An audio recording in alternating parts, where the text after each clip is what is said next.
Hello and welcome to the Luv Doc podcast. All right, so we've got a really interesting one to deep dive into today. Oh, yeah? Yeah, one of our listeners wrote in asking, about the Luv Doc. Okay. This advice columnist. And they specifically wanted to know, is he actually fun to have a beer with? Ooh, good question. Right. His wife even chimed in and was like, well, get ready for a monologue. But we thought we'd dig a little deeper, see if there's more to the story. Yeah, advice columnists, they're always dishing it out, but what are they like, in person? Exactly. So we found a recent Ask the Luv Doc column. Okay. And even a response from one of his friends, Marcus, to see if we can paint a picture of what, a beer with the Luv Doc would actually be like. Okay, so what are we working with here? Well, the Luv Doc himself actually starts by talking about tequila. Really? Yeah, reposado specifically. He even says he'll suffer through other types if someone's buying, but... Interesting. That's pretty specific. Right. It makes you wonder, is this, sophisticated taste? Or just strong opinions? Right. Could be both. It definitely says something about him. Yeah. The listener has to think about it. Do they want someone who's, that particular about their drinks? That's a good point, because it could go either way. You could be trading tasting notes, or you could be feeling judged for your beer choice. Absolutely. But these days, the Luv Doc says he's mainly a beer drinker. Doctor's orders, apparently. Oh, wow. Okay. So what kind of beer are we talking about here? Well, he says he used to drink what he calls shitty domestic 3.2 swill, but now he's all about craft brews. Okay, so a total 180. Right. Hazy IPAs in particular. So quite the evolution of taste, I guess. I wonder what prompted that shift. Maybe he's just exploring new things, or maybe, it's a way to keep things interesting now that he's not drinking, to get drunk, which he actually mentions that. Oh, yeah. He has this whole thing about how not everyone drinks to get drunk. It's a simple observation, but it really struck him. Yeah, that's a big realization. And I think that's key to understanding what kind of drinking buddy he is now. It might not be about getting wasted anymore. Maybe it's about the flavor or just being present. And actually, he admits he's not as fun as he used to be. Oh, really? Yeah, no more epic drinking sessions, which honestly, for some people, maybe that's a good thing. Right, exactly. It depends what you're looking for in a drinking buddy, right? Do you want shots and shenanigans? Yeah. Or someone who can actually, hold a conversation? Because it sounds like the Luv Doc is definitely leaning towards conversation these days. More talk than tequila. Pretty much. He even worries about unleashing torrents of thoughts now that he's not drinking as much. Oh, wow. And get this, he mentions being in therapy. Now that's interesting. So he's self-aware enough to know that he can be a bit much. Right. And he's actively trying to, manage it. That's a good sign, though. He's not just leaning into the quirky persona. Yeah, he's trying to evolve. Maybe those torrents of thoughts might actually be insightful, not just random ramblings. Okay, so maybe there's hope for a good conversation after all. Yeah. But let's see what his friend Marcus has to say. Right. So the Luv Doc was expecting a scathing indictment from him when asked about, what it's like to hang out. But Marcus was actually surprisingly positive. Huh? Okay, I'm intrigued. Let's hear it. Well, he starts with a warning. Be prepared to let the Luv Doc dominate the conversation. Apparently, he always has a story to top yours. So the monologue thing, that might be true. But is it entertaining or exhausting? It really depends on the stories and your personality, right? Yeah, think about it. Would you even get a word in edgewise? Good point. Or would you just be, nodding along? Okay, so maybe not the best for someone who likes to, be the life of the party themselves. What else did Marcus say? Well, he talks about the Luv Doc's laughter. Oh. Which apparently is pretty distinctive and often triggered by, incredulousness at the human condition or finding humor in personal revelations. Who's a keen observer of human nature, maybe even a bit cynical. Yeah, it sounds like he's constantly analyzing, finding the absurdity in everything, including himself. It's almost like you're either in on the joke or you're the joke. Exactly. And speaking of being in on the joke, Marcus mentions the Luv Doc's fans or connections. Oh, really? Like a following? Apparently. And they seem to love him, despite all his quirks. That's interesting. I wonder what it is about him that draws people in.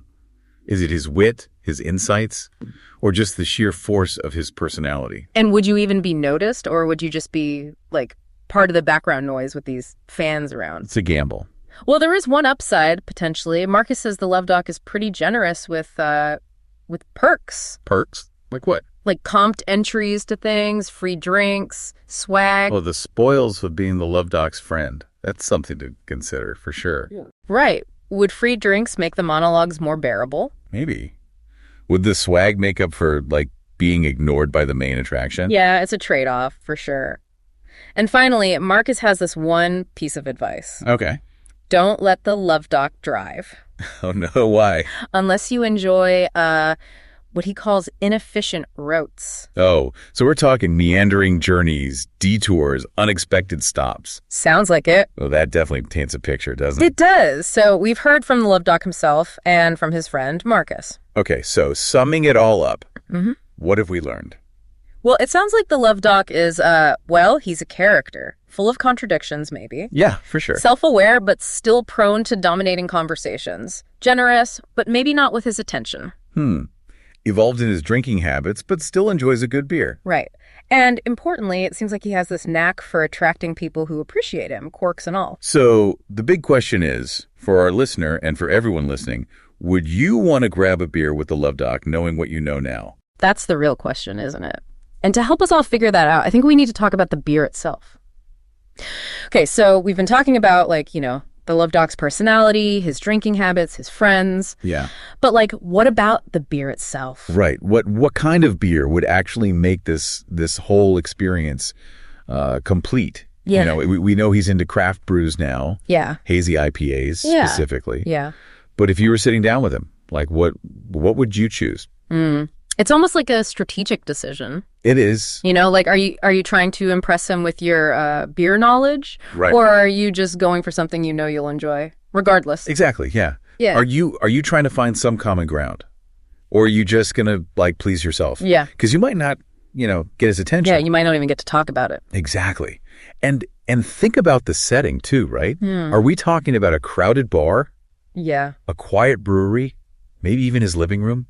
Surrounded by all those fans? Oh, yeah. I mean, each scenario, kind of calls for a different beer. It's like creating the soundtrack to this hypothetical hangout. Like a bold, hoppy IPA to match his big personality.